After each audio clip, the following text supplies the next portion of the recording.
In the dead of night, a faint ticking echoed through the fog-shrouded manor. But this was no ordinary clock. It whispered names of the doomed, pulling an unassuming elderly sleuth into a web of deceit and murder. Welcome to the story of Miss Marple's Secret of the Whispering Clock. Grab a cup of tea, take a seat, and let yourself be drawn into this suspenseful tale. If you're enjoying the mystery unfolding, please subscribe to our channel. Your support means a lot to us. Chapter 1. The Arrival in St. Mary. Mead, Miss. Jane Marple sat quietly in her cosy cottage in the village of St. Mary Mead, her knitting needles clicking softly in rhythm with the rain pattering against the window pane. It was a typical autumn evening, the kind where the world outside seemed wrapped in a blanket of mist, and the only sounds were the occasional hoot of an owl or the distant bark of a dog. At 74 years old, Miss Marple had seen her share of life's little dramas. Neighbours gossiping over fences, small thefts that turned out to be misunderstandings, and the occasional scandal that rocked the quiet community. But nothing prepared her for the letter that arrived that morning, slipped under her door by the postman who knew better than to knock too early. The envelope was thick and creamy, sealed with a wax stamp that bore an intricate design of a clock face, its hands frozen at midnight. Miss Marple's sharp blue eyes narrowed as she broke the seal and unfolded the paper inside. The handwriting was elegant, almost too perfect, like it had been practiced for hours. "Dear Miss Marple," it began, "I write to you in desperation. My name is Eleanor Hargrove, and I reside at Clocktower Manor on the outskirts of your village. Strange things are happening here. Whispers in the night, shadows that move on their own, and a clock that seems to predict misfortune. I fear for my life and the lives of those around me. Please come at once. Your reputation as a keen observer precedes you." Miss Marple set the letter down and adjusted her spectacles. She wasn't one for dramatics, but something about the words stirred a memory from her youth. Back then, in her days as a young woman helping her aunt with household matters, she'd encountered a similar tale. A haunted timepiece in a dusty old estate that turned out to be a clever ruse for smuggling. People she knew were predictable in their wickedness, much like the villagers here in St. Mary Mead. There was old Mr. Clements, the grocer, who skimmed a penny or two from change, or young Lucy the maid, who had a habit of eavesdropping. Human nature didn't change, no matter the setting. Deciding to investigate, Miss Marple packed a small bag with essentials, her knitting, a notebook, and a tin of biscuits for sharing, because nothing loosened tongues like a sweet treat. She donned her sensible wool coat and hat, then stepped out into the drizzle. The walk to Clocktower Manor wasn't far, just a mile along the winding lane past the church and the vicarage. As she strolled, she nodded to familiar faces, the baker waving from his shop, children playing hopscotch in puddles. St. Mary Mead was a place where everyone knew everyone else's business, yet secrets still lurked beneath the surface. Arriving at the manor, Miss Marple was struck by its grandeur. The house loomed like a sentinel, its stone facade weathered by centuries, with ivy climbing the walls like grasping fingers. At the centre of the entrance hall, visible through the open door, stood the infamous clock. A towering grandfather clock, with a face of polished brass, its pendulum swinging silently. No, not silently. As she approached, Miss Marple could swear she heard a faint whisper, like wind through cracks, but forming words she couldn't quite make out. Eleanor Hargrove greeted her at the door, a woman in her 40s with pale skin and wide, frightened eyes. Her dress was simple but elegant, and her hands trembled as she ushered Miss Marple inside. "Thank goodness you've come," Eleanor said, her voice barely above a hush. "The others are here, the family, the staff, but I don't know who to trust." They settled in the drawing room, a space filled with antique furniture and portraits of stern ancestors staring down from the walls. Eleanor poured tea from a silver pot, her cup clinking against the saucer. "It started a month ago," she explained. The clock has been in my family for generations, passed down from my great-grandfather, who was a clockmaker. Legend says it's cursed, whispers the names of those about to meet their end. At first, I thought it was my imagination, but then my uncle Reginald heard his name one night. The next day, he was found dead in the garden, poisoned by what the doctor called an accident with foxglove from the flower beds. Miss Marple sipped her tea, listening intently. Poison, she thought. Such a common method in these old houses, easy to disguise as a mishap. She recalled a case in the village years ago where a jealous wife had slipped arsenic into her husband's ale, claiming it was rat poison misplaced. "Tell me about the household," Miss Marple prompted gently. "Who else lives here?" Eleanor leaned forward, her voice dropping. "There's my brother Victor, always scheming about money. He inherited nothing from father and resents it. Then my cousin, Lydia, a flighty girl in her 20s, obsessed with parties and suitors. The butler, Mr. Graves, has been with us forever, loyal but secretive. And the maid, Sophie, young and nervous, always jumping at shadows. Oh, and Dr. Harlan, the family physician, who visits often. He dismissed the whispers as superstition, but I saw fear in his eyes." As Eleanor spoke, Miss Marple's mind whirred like the clock's gears. Motives abounded: inheritance, jealousy, hidden affairs. She asked for a tour of the manor, starting with the clock itself. Up close, it was magnificent, engraved with Latin phrases around the dial. Tempus fugit, time flies, and susuri mortis, whispers of death. Miss Marple placed a hand on the wood, feeling a vibration, almost like a heartbeat. Was it mechanical trickery? A hidden mechanism, perhaps, operated by someone with a grudge? They moved to the garden, where Reginald had met his end. The flower beds were overgrown, foxglove blooming purple and deadly. Miss Marple bent to examine the soil, noting footprints, large ones like a man's boots. "Who tends the garden?" she asked. "Mr. Graves does most of it," Eleanor replied. "But Victor was out here arguing with Uncle Reginald the day before." Intriguing, Miss Marple thought. Arguments often led to actions. Back inside, as dusk fell, the group gathered for dinner. Victor was a burly man with a moustache, boasting about his business ventures that never quite succeeded. Lydia flirted shamelessly with Dr. Harlan, who seemed uncomfortable, adjusting his glasses repeatedly. Sophie served the meal with shaky hands, spilling soup once, while Mr. Graves stood like a statue, observing everything. During the meal, the clock struck 8, and this time everyone heard it, a whisper threading through the chimes. "Lydia! Lydia!" The young woman paled, dropping her fork. "It's calling me," she gasped. Miss Marple remained calm, her knitting resuming in her lap after dinner. "Fear not, dear," she said to Lydia. "Whispers are just air, but people make them deadly." Privately, she suspected foul play. A voice projector, maybe, hidden in the clock's casing. She'd seen similar gadgets in a magician's act once, during a village fair. That night, as Miss Marple retired to a guest room, she couldn't sleep. The manor creaked and distant footsteps echoed.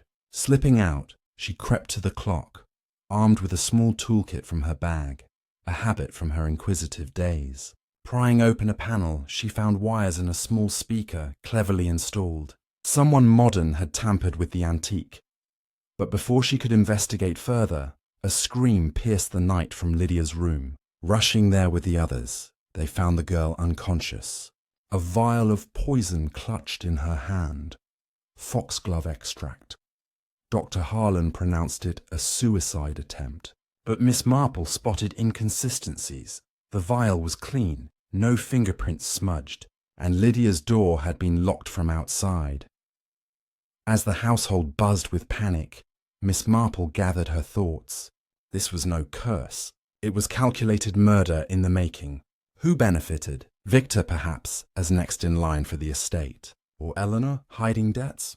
The whispers were a distraction, but the real secret lay in the clock's history, something tied to the family's past. With the first clues in hand, Miss Marple knew the mystery was just beginning. The night held more secrets, and dawn would bring revelations, leading into the deeper shadows of Clocktower Manor. Chapter 2. Shadows in the Clock Tower. The morning after Lydia's collapse, Clocktower Manor was cloaked in a heavy silence, broken only by the relentless ticking of the grandfather clock in the hall. Miss Marple rose early, her mind already piecing together the fragments of the previous night's chaos. The discovery of the speaker inside the clock had confirmed her suspicions. The whispers were no supernatural curse, but a deliberate act, crafted to terrify or manipulate. As she sipped tea in the drawing room, watching the pale sunlight filter through the heavy drapes, she considered her next move. The manor's inhabitants were rattled, their faces pale and eyes darting, each hiding their own secrets behind polite smiles. Eleanor Hargrove joined her, looking as though she hadn't slept. Her hands twisted a lace handkerchief, and her voice trembled as she spoke. "Lydia's awake, thank goodness, but she swears she didn't touch that vial. Dr. Harlan says she's lucky to be alive." "Oh, Miss Marple, what's happening in this house?" Miss Marple patted her hand gently, her calm demeanour a stark contrast to Eleanor's agitation. She noted the woman's genuine fear, but also the flicker of something else. Guilt, perhaps, or knowledge withheld. People, Miss Marple knew from her years in St. Mary Mead, often betrayed themselves in the smallest gestures. Determined to learn more about the clock's history, Miss Marple asked Eleanor to show her the family records. They climbed a narrow staircase to the manor's library, a dusty room lined with leather-bound books and faded portraits. Among the shelves, Eleanor pulled out a heavy ledger, its pages yellowed with age. It detailed the Hargrove family's lineage, focusing on Eleanor's great-grandfather, Silas Hargrove, the clockmaker who crafted the whispering clock. "He was brilliant but eccentric," Eleanor said, tracing a finger over his name. "The villagers called him a wizard, said he poured his soul into that clock. After his death, the family prospered, but strange accidents followed, fires, illnesses, sudden deaths." Miss Marple skimmed the ledger, her sharp eyes catching a curious entry. Silas had died in 1865, shortly after selling a batch of clocks to a wealthy merchant in London. The merchant's family later perished in a fire, and rumours swirled that Silas's clocks were cursed. Miss Marple's mind flashed to a similar case in her village. A jeweller who hid stolen gems in hollowed-out furniture, only to be undone when the buyer noticed the weight. Could the clock hold more than gears and wires? Perhaps a hidden compartment, concealing a fortune or a scandal. Leaving the library, Miss Marple requested to speak with Mr. Graves, the butler. He was polishing silver in the pantry, his movements precise, his face unreadable. At 60, with grey hair slicked back and a posture rigid as the clock itself, he exuded loyalty but also a quiet menace. "Mr. Graves," Miss Marple began, offering a biscuit from her tin. "You've been with the family for decades. What do you make of this whispering clock?" He hesitated, his eyes flicking to the door. "It's an old thing, miss. Always been strange. I keep it wound as instructed, but I don't meddle beyond that." His reluctance intrigued her. She pressed gently, mentioning the speaker she'd found. Graves stiffened, his polishing cloth pausing mid-motion. "I know nothing of such contraptions," he said curtly. "Modern nonsense, likely Victor's doing. He's always tinkering with gadgets to impress investors." Miss Marple smiled, noting his quick deflection. In St. Mary Mead, she'd once caught a gardener lying about a stolen spade. His fidgeting hands gave him away, much like Graves's now. Next, she sought out Victor, who was in the billiard room, pacing and muttering about stocks. His broad shoulders and flushed face suggested a man used to getting his way, but his eyes held a restless hunger. "Miss Marple," he said, forcing a grin, "come to accuse me of spooking my own sister." She chuckled, disarming him with her grandmotherly air. "Not at all, dear. I'm merely curious about the clock. Have you ever opened it, perhaps to fix it?" Victor's grin faltered. "Me? No, I leave that to Graves. But I'll tell you, That clock's worth a fortune. Antique collectors would pay through the nose. His words lingered in her mind as she wandered back to the hall. Money was a powerful motive, one she'd seen drive people to desperate acts. She recalled a St. Mary Mead shopkeeper who forged receipts to cover debts, only to be caught when his numbers didn't add up. Was Victor in financial trouble, using the clock's curse as a ploy to sell it, or was he covering for someone else? As noon approached, Miss Marple joined the household for lunch in the dining room. Lydia, pale but defiant, sat at the table, her eyes red from crying. "I didn't try to kill myself," she insisted, glaring at Dr. Harlan, who sat opposite, his glasses glinting. "Someone put that vial in my hand. I heard the clock say my name, and then nothing." Dr. Harlan cleared his throat, his voice soothing but patronizing. "Hysteria, my dear. The mind plays tricks under stress." Miss Marple observed his calm, almost too perfect, like a doctor hiding his own diagnosis. Sophie, the maid, served lunch with her usual nervousness, nearly dropping a platter of sandwiches. Miss Marple caught her eye, offering a kind smile.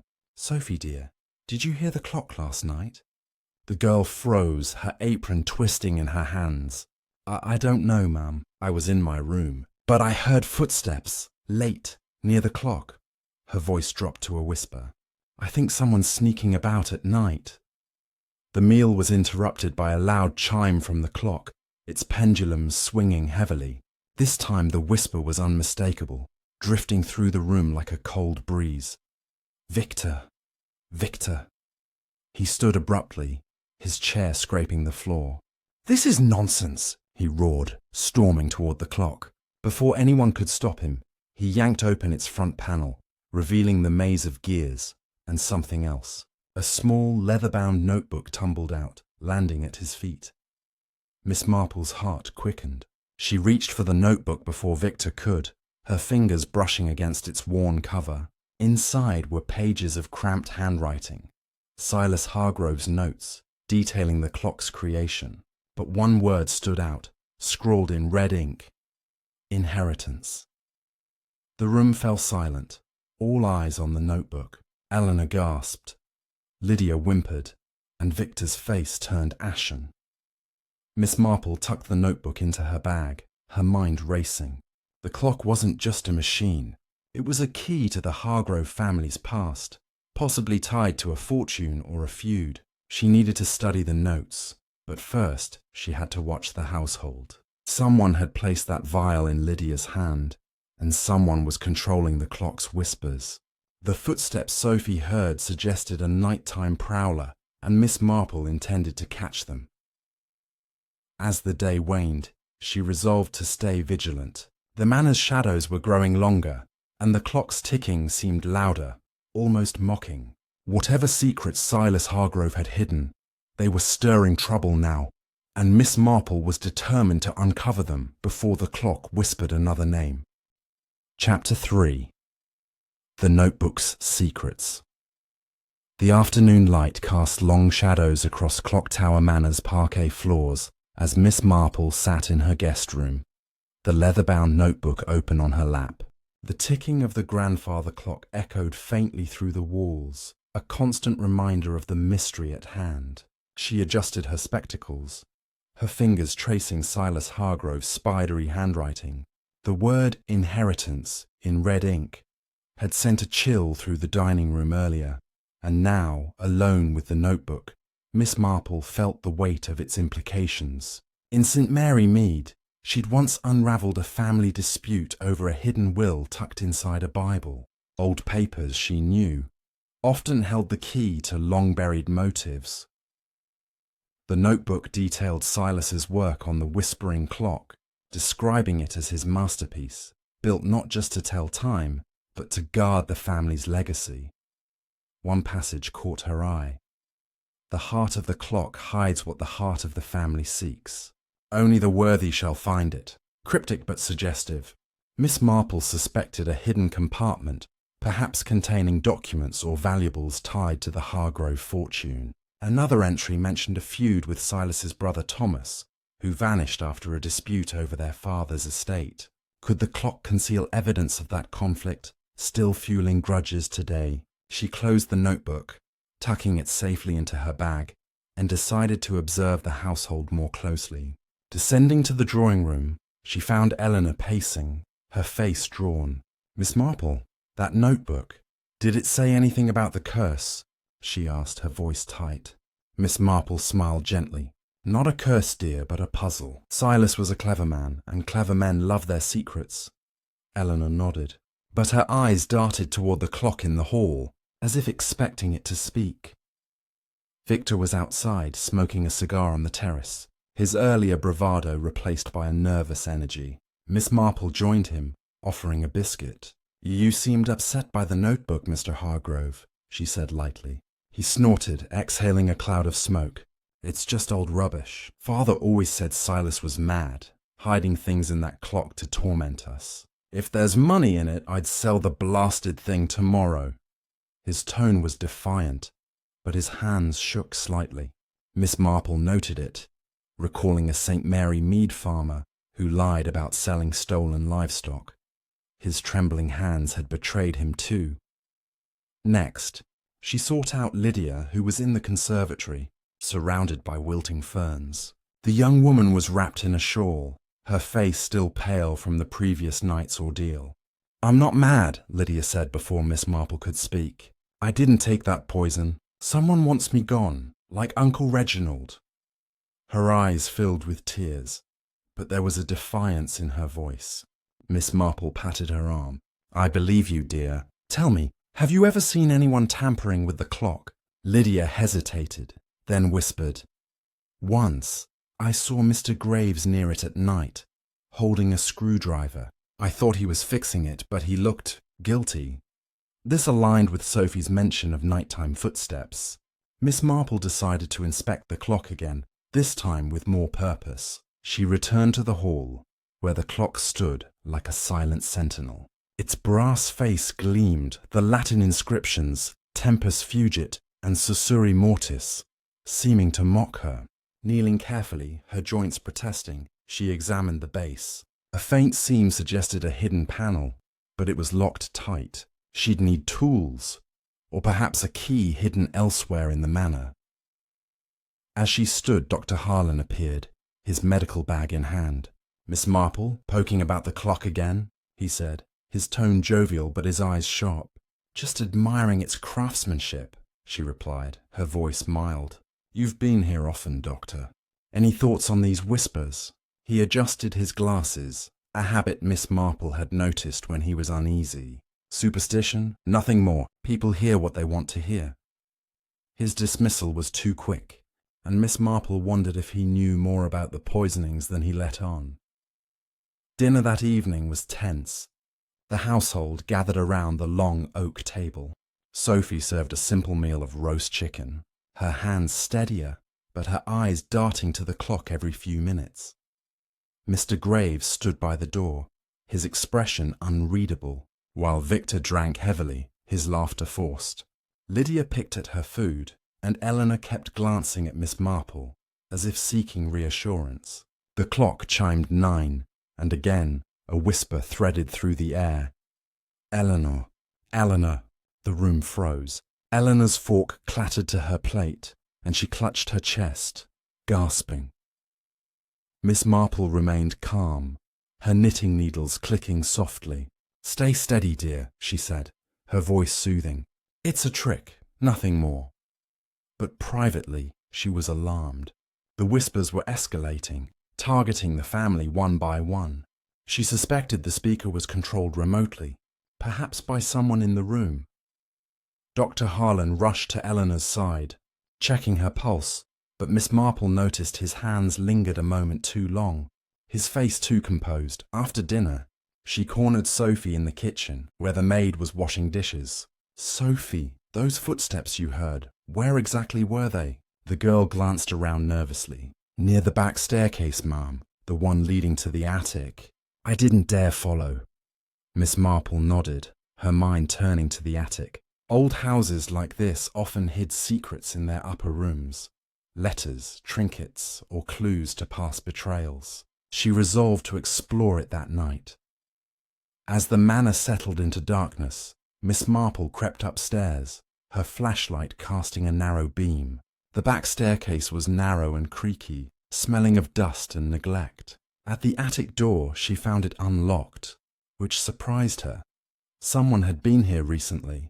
Inside, the room was cluttered with trunks, old furniture, and cobwebs. Among the debris, she spotted a small wooden box, engraved with the same clock-face design as the letter's wax seal. Her heart quickened as she opened it, revealing a brass key and a folded note.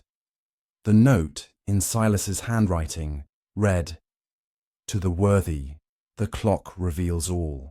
To the greedy, it brings ruin." The key, she guessed, fit the clock's hidden panel, but before she could pocket it, a floorboard creaked behind her. Spinning around, she saw a shadow slip out the door, too quick to identify. Her pulse raced, but she kept her composure. Someone was watching her, someone who knew the attic held answers. Tucking the key and note into her bag, Miss Marple descended, her mind buzzing. The clock was the centre of this mystery, but the attic suggested a broader conspiracy. Was the shadow victor desperate for money? Graves hiding his tampering? Or someone else entirely, like Dr. Harlan, whose calm demeanour masked a calculating mind? The key burned in her pocket, a promise of answers, but also danger. As she reached her room, the clock struck midnight, its whisper faint but chilling. Marple, Marple, she smiled faintly. Let them try to scare her. She'd faced worse in St. Mary Mead, from petty thieves to cunning killers. The night was far from over, and the attic's secrets were only the beginning. Chapter 4. The Key to the Clock.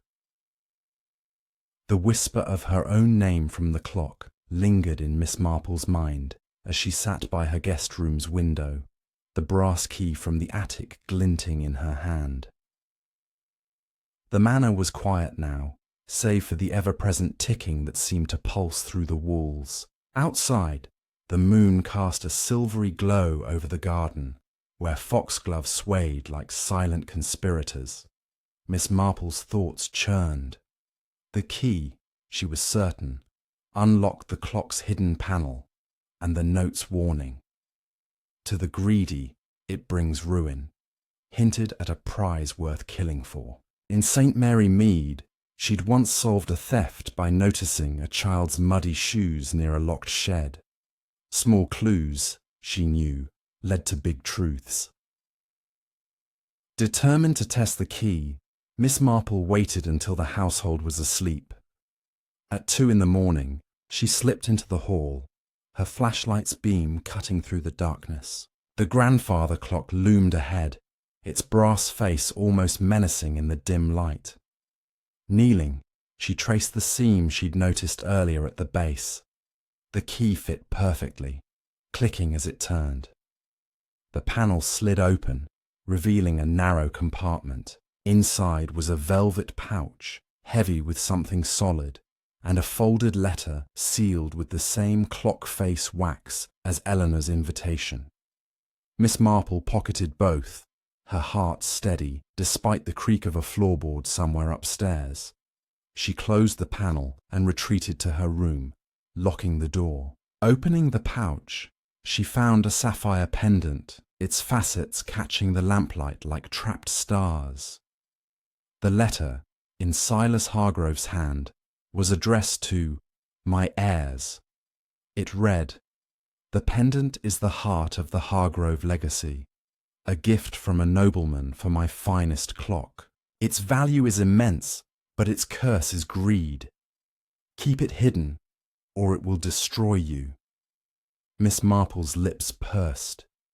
Jewels she knew from a St. Mary Mead scandal involving a stolen brooch drove people to madness, betrayal, theft, even murder. Morning brought a tense breakfast.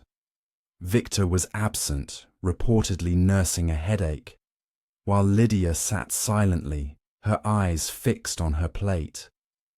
Eleanor, still shaken from the clock's whisper, barely touched her tea.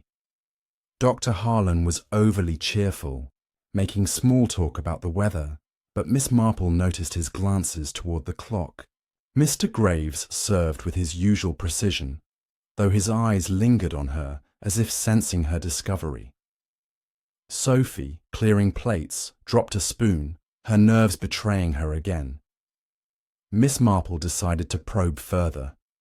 She approached Lydia in the garden, where the young woman was sketching the flower beds.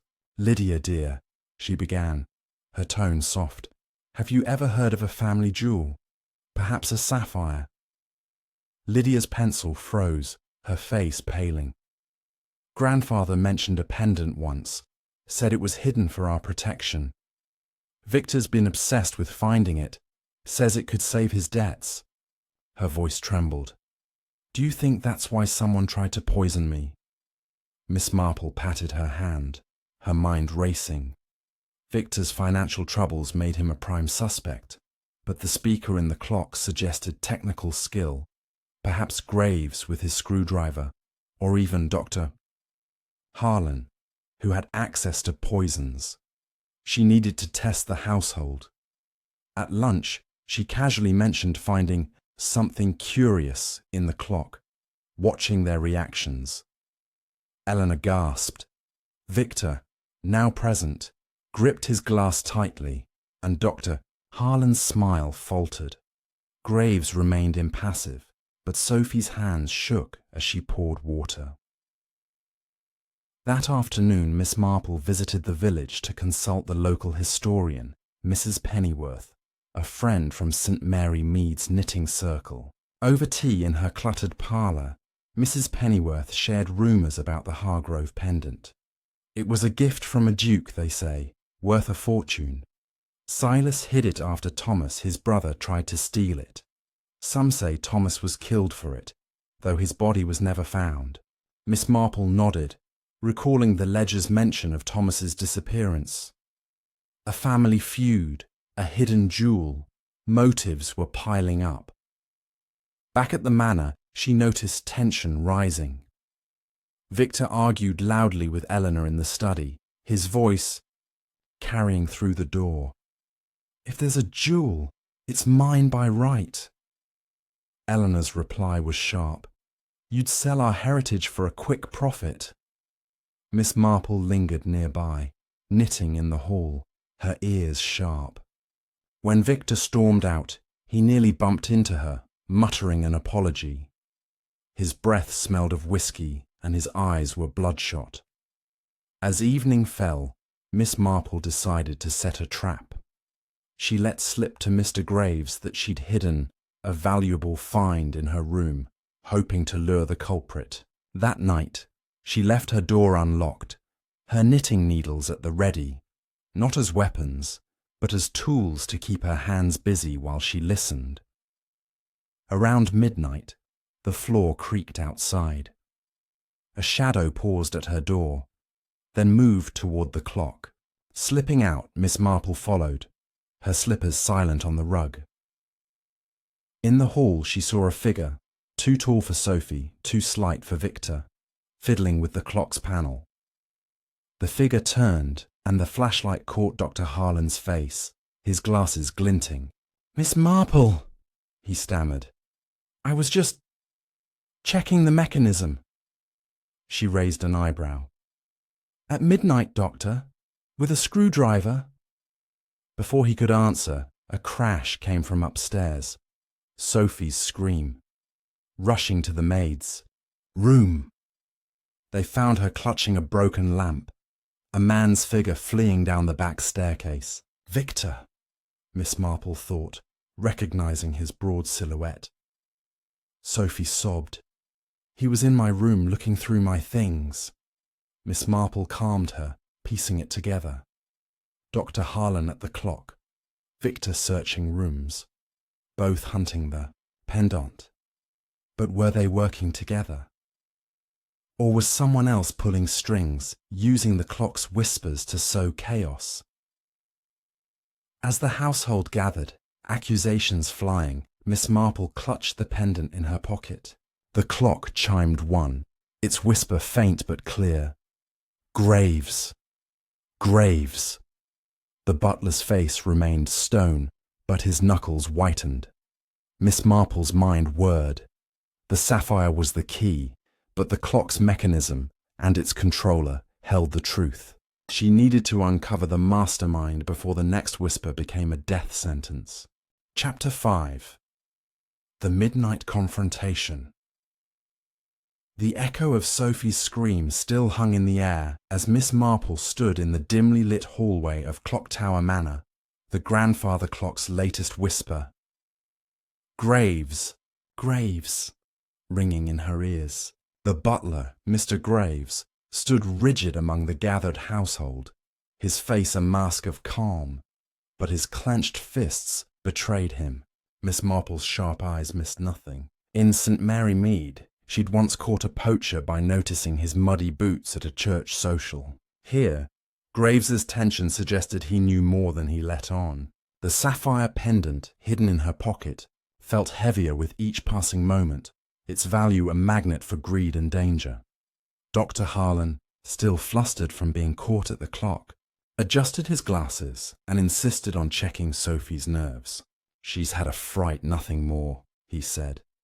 But Miss Marple noted his hurried tone. Victor, red-faced and reeking of whiskey, stormed back into the hall, denying he'd been in Sophie's room. "I was in the study working," he barked, though no one had seen him there. Eleanor clutched Lydia, both women pale, while Sophie, trembling, whispered to Miss Marple, "It was him, I swear, rummaging through my trunk." Miss Marple nodded, her mind cataloguing motives: Victor's debts, Harlan's secrecy, Graves' access to the clock. Determined to press her advantage, Miss Marple suggested everyone return to their rooms, but she had no intention of sleeping. The clock's whispers were a calculated ploy, and the intruder in Sophie's room suggested someone was desperate, likely for the pendant or its secrets. She slipped into the drawing room, where moonlight streamed through tall windows, and sat with her knitting, the needles a comforting rhythm as she planned. The key and notebook had revealed the clock's purpose, but who controlled the speaker? And why target Graves now, at 3 a.m, when the manor was silent? Miss Marple crept back to the clock. The hall was dark, the air thick with the scent of old wood and wax polish. She opened the hidden panel again, using the brass key, and examined the speaker's wires. They were modern, neatly installed, with a small receiver tucked inside. Someone with technical skill had rigged it, but the receiver hinted at a remote control, possibly hidden elsewhere. She recalled a St. Mary Mead electrician who hid stolen goods in a radio. Devices, she knew, often betrayed their owners. As she closed the panel, a soft thud came from the library. Moving silently, her flashlight off to avoid detection, Miss Marple eased open the library door. Inside, Mr. Graves stood by a bookshelf, a small metal box in his hands. He froze when he saw her, his eyes narrowing. "Miss Marple, you're up late," he said, his voice smooth but edged. She smiled, clutching her knitting bag. "As are you, Mr. Graves. What's that you're holding?"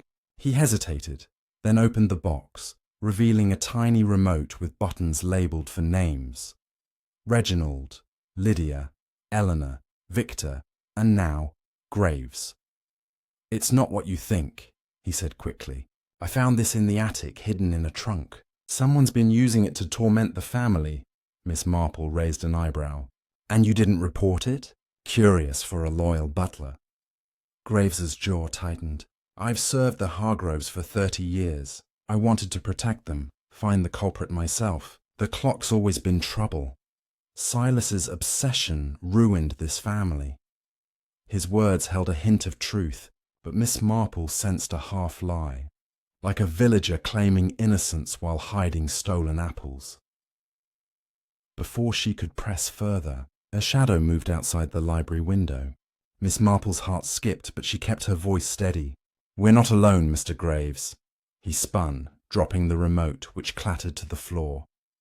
The shadow vanished, but footsteps crunched on the gravel outside. Miss Marple hurried to the window, catching a glimpse of a figure in a dark coat disappearing into the garden. Victor, Harlan, or someone new, lurking beyond the household. Graves retrieved the remote, his hands shaking. "I'll keep this safe," he said, but Miss Marple plucked it from him with a deft hand. "I think I'll hold on to it, dear. Safer that way." She tucked it into her bag alongside the pendant and notebook. Graves's eyes flashed with something, anger, fear, but he said nothing, retreating to his quarters with a stiff nod. At breakfast, the atmosphere was electric with suspicion. Victor glowered, nursing a hangover, while Lydia whispered to Eleanor about leaving the manor. Dr. Harlan was absent, claiming a patient in the village, but Miss Marple doubted it. She'd seen his medical bag left in the hall, untouched. Sophie served tea with a steadier hand, but her eyes darted to Miss Marple, as if seeking protection. Over toast, Miss Marple mentioned the remote casually, watching reactions. Eleanor gasped. Victor's fork froze, and Lydia's eyes widened. "Someone's playing a cruel game," Miss Marple said. "But games end when the players are caught." After breakfast, she explored the garden, retracing the shadow's path. Near the foxglove beds, she found fresh footprints, smaller than Victor's, more precise, like a man used to moving quietly. She followed them to a shed, its door ajar. Inside, she found gardening tools, a coil of wire, and a bottle of foxglove extract, half empty. Her pulse quickened. The poison used on Reginald and Lydia wasn't an accident. It was premeditated, and the shed suggested someone with access. Graves, perhaps, or Harlan, who knew plants from his medical training. Returning to the manor, Miss Marple overheard Victor and Eleanor arguing in the study again. "You're hiding something, Eleanor," Victor shouted. "That pendant's real, isn't it? You've known all along." Eleanor's voice was sharp. "You'd squander it like everything else."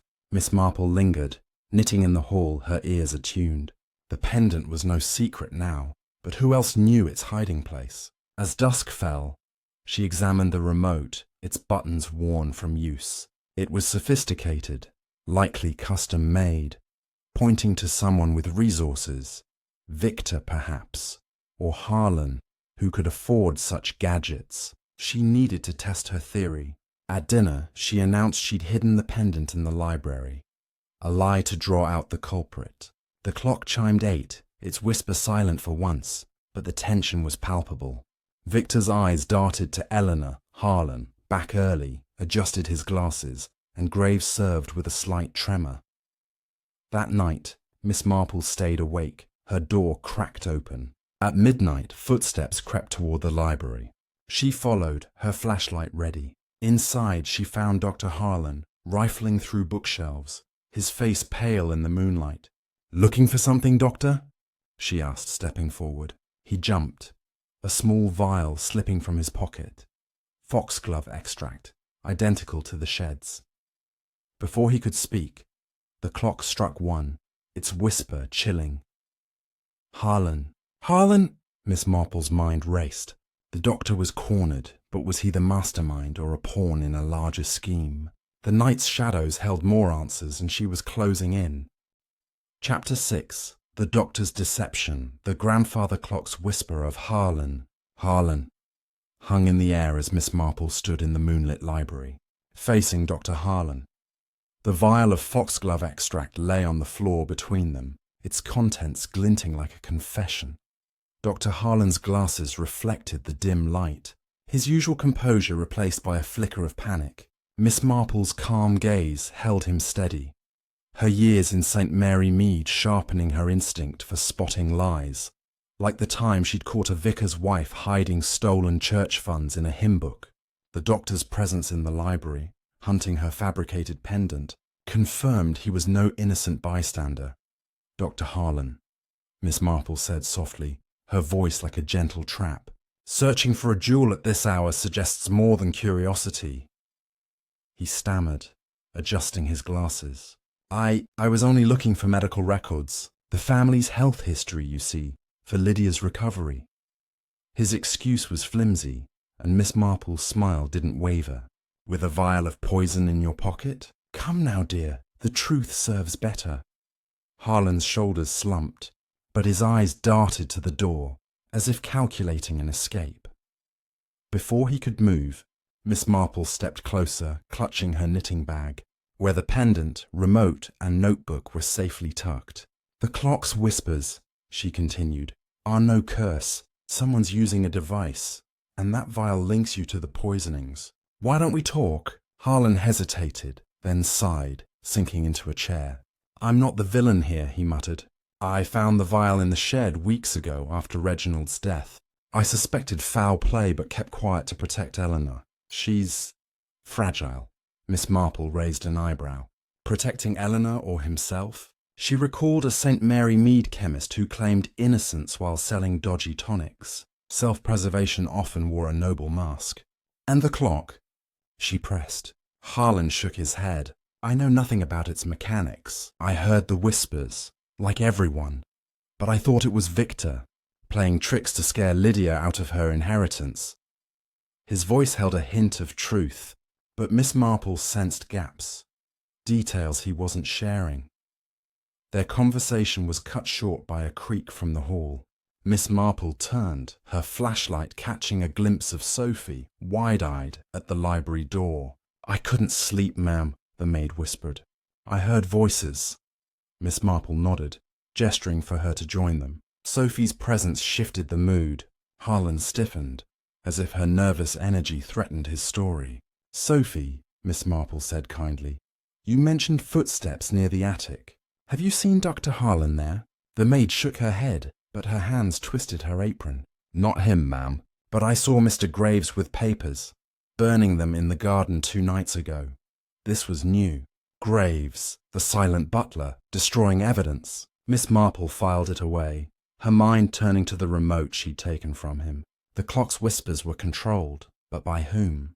Harlan's vial and Graves's actions pointed to a conspiracy, but the pieces didn't yet fit.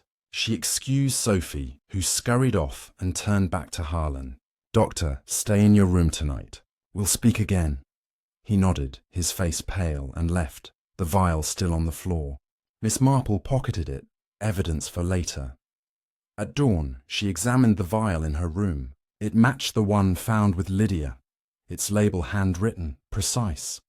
Unlike the sloppy work of a panicked amateur, Harlan's medical knowledge made him a likely candidate, but Graves's access to the shed and clock was equally damning. She needed more. At breakfast, the household was subdued. Victor, hungover again, barely spoke. Eleanor fussed over Lydia, who seemed stronger but wary. Graves served with his usual precision, though Miss Marple caught him glancing at her bag.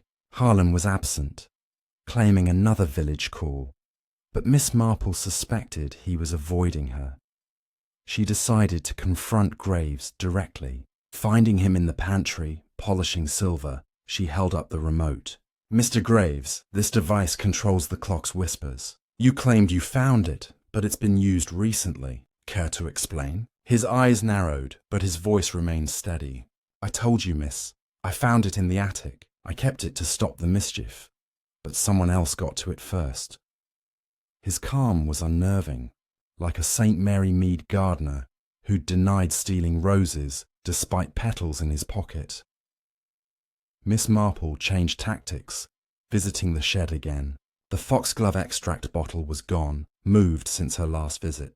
Fresh footprints, small like Sophie's, circled the shed, suggesting someone was covering tracks. Back inside, she overheard Lydia and Eleanor in the conservatory. "I'm leaving tomorrow," Lydia whispered. "This house is cursed." Eleanor's voice was sharp. "It's not the house, it's us. Someone's after the pendant, and I won't let them win."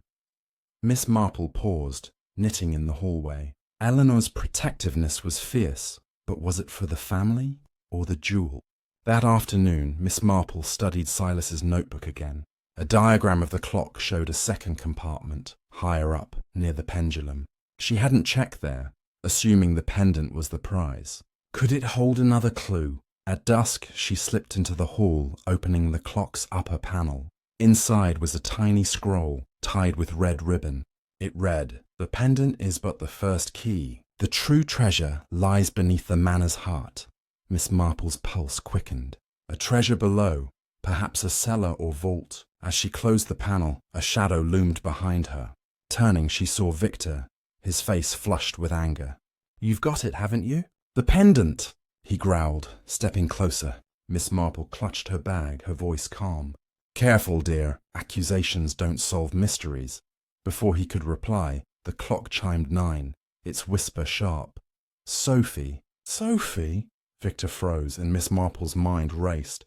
Sophie, the nervous maid, was the next target. Was Victor the culprit, or was he too being played?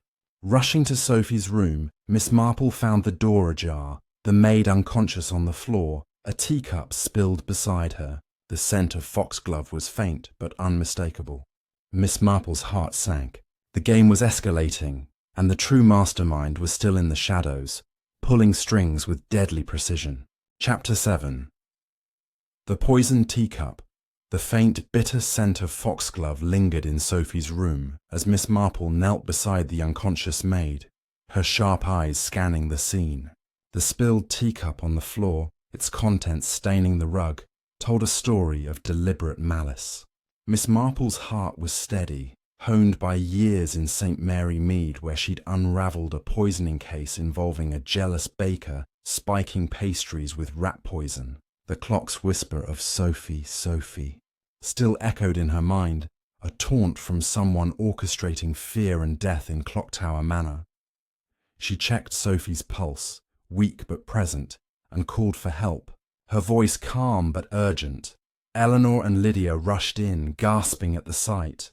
Victor followed, his face a mix of shock and suspicion, while Mr. Graves appeared last, his expression unreadable as ever. "Fetch Dr. Harlan," Miss Marple instructed, and Graves nodded, hurrying off. Eleanor wrung her hands, tears welling. "Not Sophie too. This house is cursed."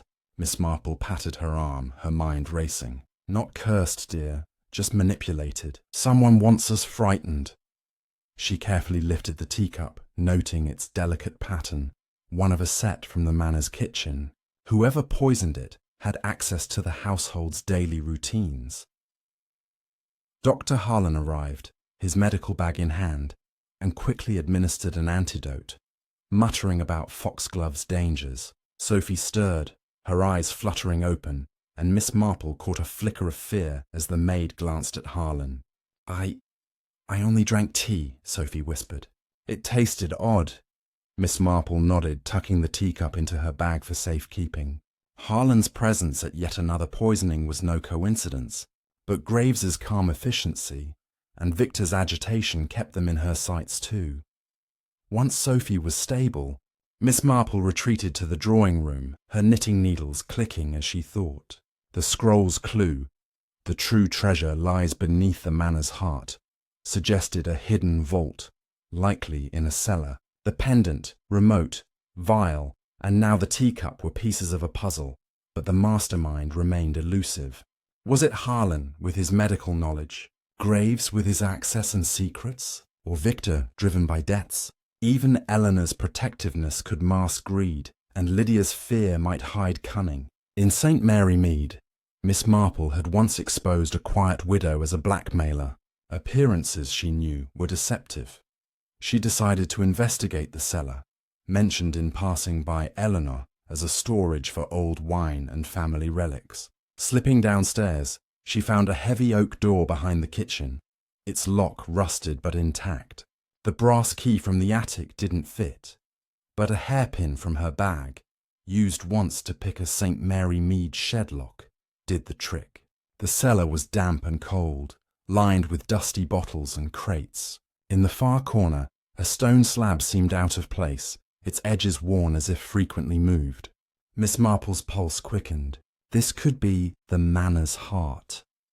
Before she could investigate, footsteps echoed above. Hiding behind a crate, she watched as Victor descended, a flashlight in one hand and a crowbar in the other. He headed straight for the slab, prying it up with effort. Beneath was a metal box locked with a clock face emblem. Victor cursed under his breath, muttering, "It's got to be here." Miss Marple's breath caught. The box likely held Silas's true treasure, but Victor's presence suggested he knew more than he'd let on. Had he rigged the clock to scare others away? As Victor struggled with the lock, a shadow moved at the cellar door. Dr. Harlan, his glasses glinting. "Victor, you fool!" Harlan hissed. "You'll ruin everything." Victor spun, brandishing the crowbar. "Stay out of this, Harlan. I know you're after it too." Their argument confirmed a conspiracy, but before Miss Marple could act, a third figure appeared. Graves, silent as a ghost, holding a small pistol. "Enough," he said, his voice cold. "The treasure's mine." Miss Marple's mind raced. 3 men, all after the same prize. But who controlled the clock's whispers? She slipped the remote from her bag, pressing a button at random. The clock upstairs chimed, its whisper drifting down. "Eleanor!" "Eleanor!" The men froze, startled, giving Miss Marple a chance to slip back upstairs, her heart pounding. The remote's power was clear, but its user was still hidden. At breakfast, Sophie, now recovered, served shakily, avoiding Harlan's gaze. Eleanor was absent, claiming a headache, while Lydia announced plans to leave that day. Victor's eyes were bloodshot, his hands unsteady, and Harlan's forced cheer was brittle. Miss Marple mentioned the cellar casually, watching reactions. Victor choked on his coffee, Harlan's spoon clattered, and Graves's face remained stone. "A curious place, the cellar," she said lightly, "full of old secrets." After breakfast, she cornered Lydia in the conservatory. "Dear, you mentioned Victor's debts. Has he spoken of a treasure?" Lydia nodded, her voice low. "He's been obsessed, saying it's his way out. But Eleanor warned me to stay quiet. She thinks the pendant's dangerous." Miss Marple's suspicions deepened. Eleanor's absence after the clock's whisper was troubling, and the cellar confrontation pointed to a web of greed. That afternoon, Miss Marple examined the scroll again, its clue about the manor's heart now clear. The metal box was key, but opening it required caution. She needed to lure the conspirators together. At dinner, she announced she'd found a curious box in the cellar, hinting it was unlocked. The clock chimed 10, its whisper chilling. "Lydia. Lydia."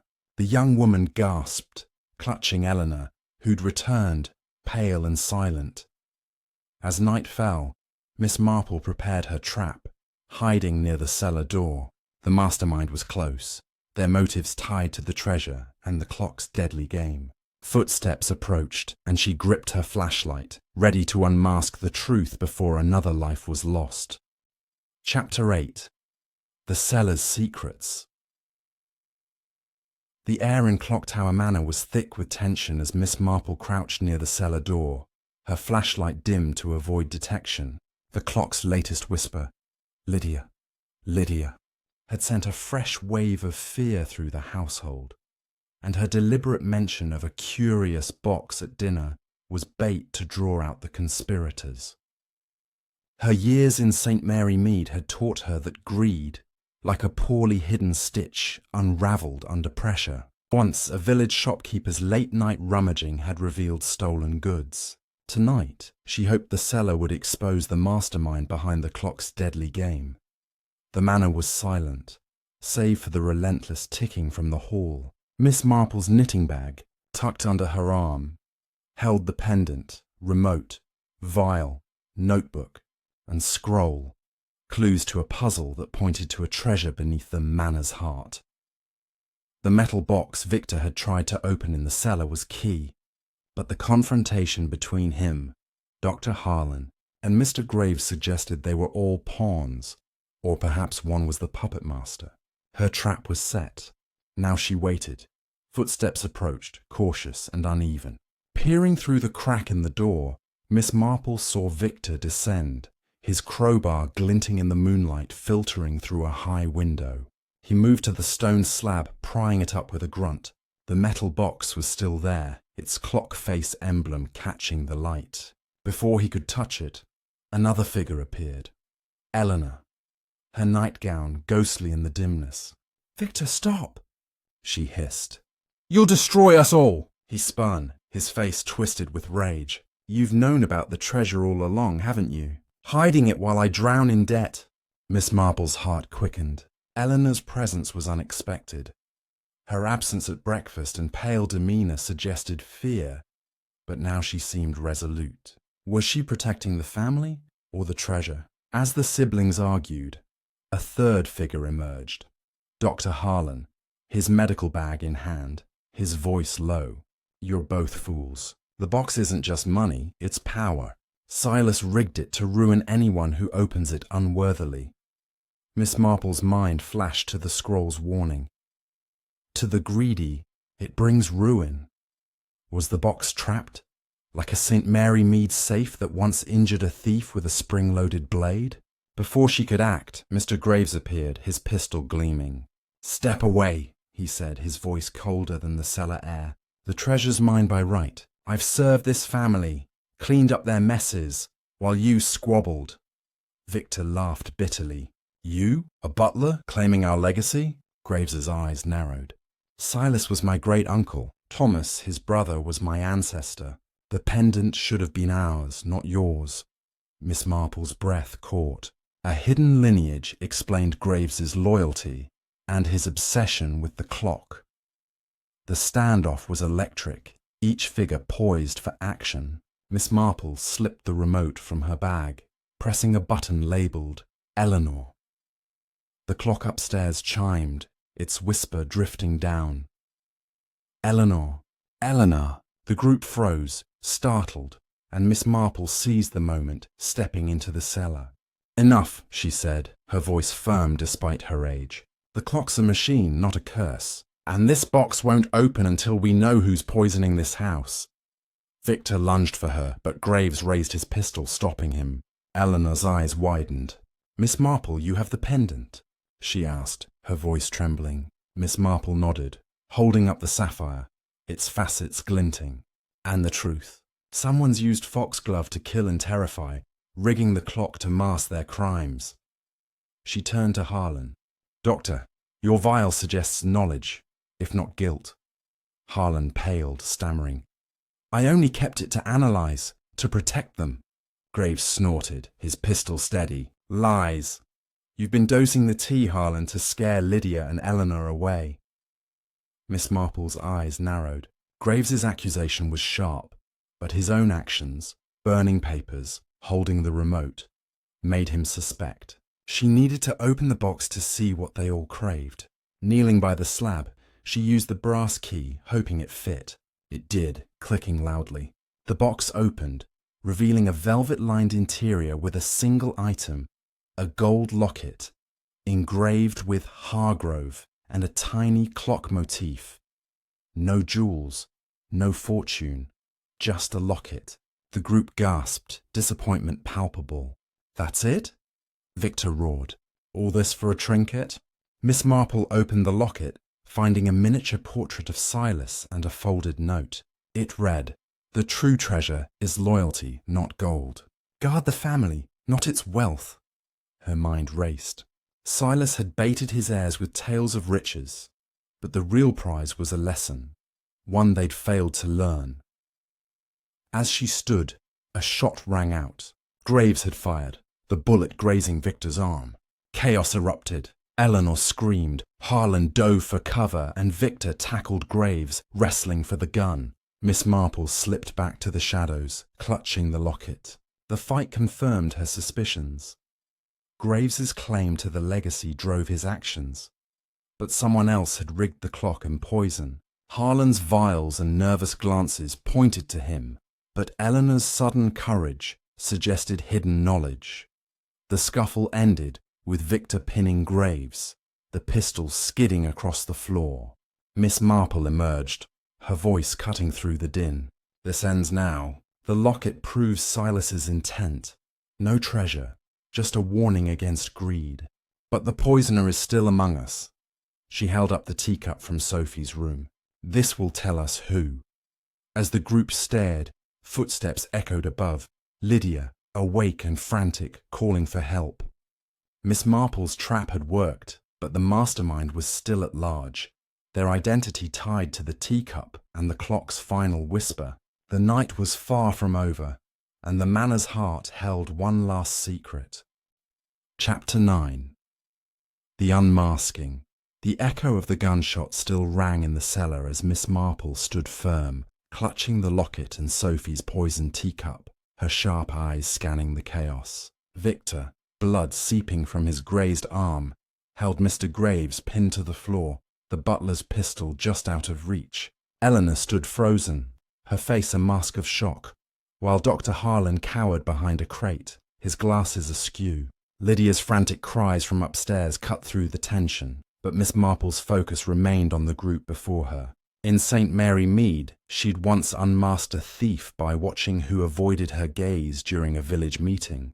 Now, she sought the same telltale signs of guilt. "Enough," she said, her voice steady as the ticking clock above. The locket proves Silas Hargrove left no fortune, only a lesson in loyalty. But someone here has used poison and whispers to tear this family apart. She held up the teacup, its delicate pattern glinting in the cellar's dim light. This was no accident. The foxglove in Sophie's tea matches the vial in Dr. Harlan's pocket and the bottle in the shed. Who prepared it? Her question hung heavy, and the group exchanged wary glances. Victor, panting from his struggle with Graves, snarled, "It's Harlan! He's got the poison, always poking around with his bag." Harlan scrambled to his feet, his voice shrill.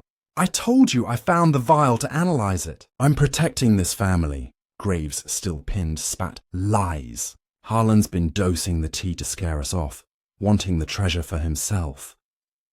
Eleanor, trembling, whispered, "No one's safe here. We're all cursed." Miss Marple noted her words, fearful, but perhaps too practiced.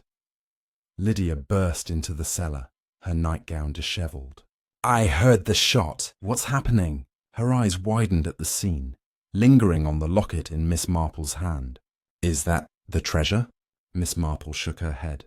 "A locket, dear, not gold. But someone wants us to believe in a fortune, enough to kill for it." She turned to Graves. "You claimed a family tie to Silas, Mr. Graves. Did you rig the clock to stake your claim?" His eyes flashed, but he said nothing, his silence damning. Miss Marple's mind whirred, piecing together the clues, the remote, the vials, the footprints, the burned papers. Graves's lineage gave him motive. Harlan's knowledge made him dangerous, and Victor's greed was obvious. But Eleanor's quiet strength and Lydia's sudden courage nagged at her. In St. Mary Mead, a shy seamstress had once orchestrated a theft by playing meek. Could a woman here be the mastermind? She decided to push further. "The clock's whispers are controlled by this," she said, holding up the remote. "Someone programmed it with names, timing each scare. But the poisonings, Reginald, Lydia, Sophie, required planning, access, and nerve." She turned to Harlan. "Doctor, you've been quick to dismiss the whispers as hysteria, yet you carry foxglove. Why?" Harlan's face reddened. "I swear, I only kept it to test for poison after Reginald's death. I suspected Victor. He was in the garden that day." Victor roared, "You lying snake," and lunged. But Miss Marple raised a hand, her grandmotherly calm stopping him. "Enough, dear. Let's consider Sophie's tea. Who served it?" All eyes turned to the maid, who'd followed Lydia downstairs, hovering nervously. Sophie shook her head, tears welling. "I poured it, ma'am, but I didn't add anything. The pot was in the kitchen. Anyone could have tampered with it." Miss Marple nodded, recalling the kitchen's open layout. Anyone could have slipped foxglove into the pot, but only someone close to Sophie would know her habits. She turned to Eleanor. "You've been protective, dear, but you knew about the pendant. Did you know about the locket too?" Eleanor's eyes widened, her hands twisting. I suspected there was more from Father's stories, but I never wanted anyone hurt." Her voice cracked, but Miss Marple caught a flicker of calculation. The clock upstairs chimed 11, its whisper faint but chilling. "Marple! Marple!" The group gasped, but Miss Marple smiled. "A clever trick, but I'm not so easily frightened." She pressed the remote's buttons, testing each name, and the clock responded, cycling through Victor, Lydia, Eleanor. The device was live, controlled from nearby. Her eyes scanned the group, landing on Lydia, who'd been quiet, her face pale but composed. "Lydia," Miss Marple said gently, "you've been targeted, yet you're stronger today. Did you suspect someone? Lydia hesitated, then pointed at Harlan. He's always hovering, always with his bag. I saw him in the kitchen yesterday near the tea tray. Harlan's face crumpled. I was checking Sophie's health. I'm not a killer. But Miss Marple's attention shifted to Eleanor, whose hands had stilled, her eyes darting to the locket. In a flash, Miss Marple understood. Eleanor, dear, you've orchestrated this, haven't you? The whispers, the poison, all to protect the family, or your control over it. Eleanor's face hardened, but she didn't deny it. You wanted the pendant and locket hidden, Miss Marple continued, to keep Victor's greed at bay and Lydia's suitors from claiming the estate. You used Harlan's vials, Graves's access, and the clock's legend to sow fear. Eleanor's voice was cold. They'd ruin us, Miss Marple. Victor would sell everything. Lydia would marry a fortune hunter. I did what I had to. The confession stunned the group. Victor cursed, Lydia sobbed, and Harlan looked betrayed. Graves, still pinned, muttered, I knew she was trouble. Miss Marple shook her head. Poison, dear, is never the answer. Silas's lesson was loyalty, not murder. As Eleanor lunged for the locket, Miss Marple stepped back and Victor grabbed his sister, restraining her. The cellar erupted in shouts, but Miss Marple's voice cut through. The police will sort this out. The teacup, vial, and remote are evidence enough. She turned to Lydia. Call them, dear. This ends tonight. As the group dispersed, Eleanor in tears and Harlan stammering excuses, Miss Marple clutched the locket. The clock's whispers had unmasked the truth, but one final secret remained. Why Eleanor had gone so far. The answer lay in the Manor's past, and Miss Marple was determined to uncover it. Chapter 10. The Final Whisper. The cellar of Clocktower Manor was a tableau of betrayal as Miss Marple stood, the locket in one hand, the poisoned teacup in her knitting bag, and Eleanor Hargrove restrained by her brother Victor, her confession still ringing in the air. The grandfather clock upstairs struck midnight, its final whisper, Marple, Marple, fading into silence, as if acknowledging the end of its deadly game. Miss Marple's calm eyes surveyed the shaken household. Victor, his arm bleeding but his anger fierce. Lydia, tears streaming down her face. Dr. Harlan, his glasses askew, muttering denials. Mr. Graves, now free but subdued, his pistol confiscated. And Sophie, trembling but safe. In St. Mary Mead, Miss Marple had once solved a murder by noticing a single misplaced teacup. Here, the teacup and clock had unravelled a web of greed, fear, and family secrets. Lydia, dear, Miss Marple said, her voice steady. Call the police. We have enough evidence to end this tonight. Lydia nodded, rushing upstairs while Miss Marple turned to Eleanor, whose defiance had crumbled into sobs. You thought poison and whispers would protect the Hargrove legacy, Miss Marple said gently, but you only deepened its curse. Eleanor's eyes met hers, a mix of shame and desperation. I had to, she whispered. They'd destroy everything Silas built. Miss Marple knelt beside the metal box in the cellar, the locket's note. The true treasure is loyalty, burning in her mind. She opened it again, searching for any final clue. Inside, tucked beneath the velvet lining, was a thin ledger, its pages detailing Silas Hargrove's will. It named Eleanor as the sole heir to a hidden trust, not of gold but of land, acres of valuable property beneath the manor, kept secret to avoid taxes and family greed. The pendant and locket were decoys, meant to distract from the real fortune. Miss Marple's heart sank. Eleanor's actions, though twisted, stemmed from a desperate need to control the estate. She stood, addressing the group. Let me tell you the whole truth, she began, her voice carrying the weight of St. Mary Mead's quiet wisdom. Silas Hargrove built the whispering clock to guard his legacy, not of jewels, but of loyalty and land.